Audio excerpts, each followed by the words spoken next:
Hello, and welcome to the latest instalment of MFS's Conversations with Connor, where we break down the key property news stories and what they may mean for you. Before we dive into today's episode, I want to take a moment to share a quick disclaimer. MFS are a bridging loan and buy-to-let mortgage provider and are not financial advisors. The opinions and views expressed in this episode are personal to the host and guests and may not reflect the views of MFS. For more information on MFS, you can find us at www.mfsuk.com. Now, let's get started. Welcome to your first Conversations with Connor update of 2025. I don't know about you, but at Market Financial Solutions HQ, January has felt about a year long so far. There's been no easing into it, but I must say we're incredibly proud of what we've already managed to achieve. We've got plenty of exciting things on the horizon, so watch this space. And if it's been the same for you, I'm sure you haven't had much time to catch up with the news either. But thankfully, that's what I'm here for. Looking at January's news cycle though, there were a lot of recaps of what happened in 2024 for good reason. I'm not going to do that here, or at least I'm going to avoid it as much as possible. I actually looked back at the major news items of 2024 in December's episode of Conversations with Connor. So if you would like a roundup, go check that episode out when you can. Also, now, as we face down the rest of the year, it actually feels like a good time for a bit of a refresher on what we're all about here. So for all our own listeners, I'd like to remind them of what this series aims to achieve. The press, whether it likes to admit it or not, has a negativity bias. You are more likely to click on a scary headline than a happy one, and they know this.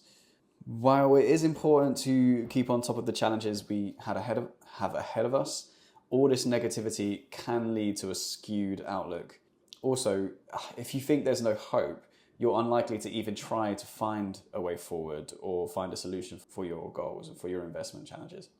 I want to try and cut through all that bleak news for you, if I can. So I want to highlight the positive stories in the property market that may have slipped under your radar. It's important to remember that sometimes things aren't as bad as they seem, even with all the problems facing our economy. Moreover, if we look hard enough, we can find opportunities in any financial climate, good or bad. On that, it may be surprising to hear that some very positive economic news items emerge in January. And we'll start with the key indicators. So while January's results may not have blown anyone away, it was revealed that inflation slowed towards the end of 2025, falling from 2.6% to 2.5%. Also, GDP grew by 0.1%, and we are going in the right direction. And investors and the business elite likely recognize this by the looks of things. A recent survey from PwC revealed that global chief executives have ranked the UK the second most important market for international investment, beaten only by America. And this is our highest ranking in nearly 30 years of this particular survey. Perhaps we're on the verge of seeing more overseas interest in the UK property market from investors. And if that's the case, the outlook looks promising for them. Nationwide, Halifax and Zoopla, they all recorded house price growth in 2024 in their January releases.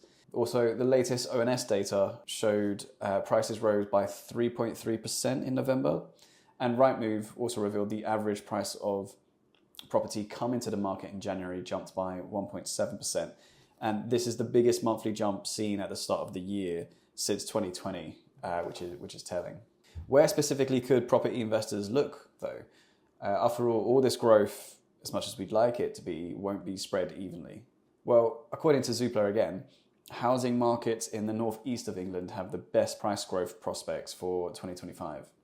Specifically, Newcastle leads the way here. It's then followed by Leeds, Stoke-on-Trent, Wigan and Carlisle. There's also strong potential in Wales's southern coastal towns such as Cardiff and Newport. Or, if investors are after something completely new, there are 4 brand new towns in the works. The Eye reports that spots near Taplow, Salford, Leeds and Poppleton have all been recommended as potential options to Angela Rayner for the development of new towns. And who knows, perhaps one of them will become the next Milton Keynes. It looks like there will be plenty of opportunity to buy or expand to over the coming months. The latest Barclays Property Insights report shows that around a fifth of renters hope to get on the housing ladder over the coming years, and 1 in 6 homeowners plan to move this year.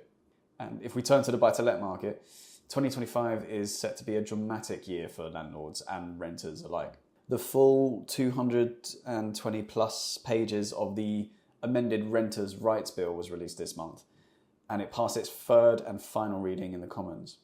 Currently, it's sitting with the Lords, and for good or ill, soon we should at least know where we stand, and we can all prepare accordingly. But even if the bill does create further headaches for landlords, the actual market still holds plenty of potential.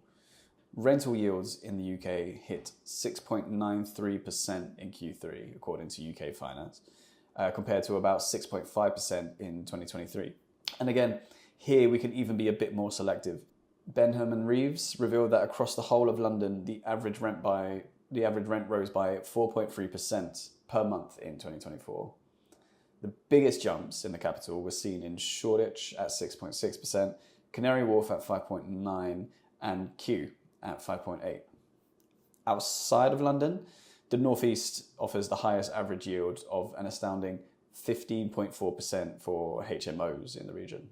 And that's according to new analysis from Landlord. Fortunately, it looks like the bespoke finance market is in a strong position to help out with all of this potential. At the recent Bridging and Development Lenders Association annual conference, the BDLA, the consensus among the panelists was optimistic, and that capital investment in the bridging lending scene is expected to grow this year.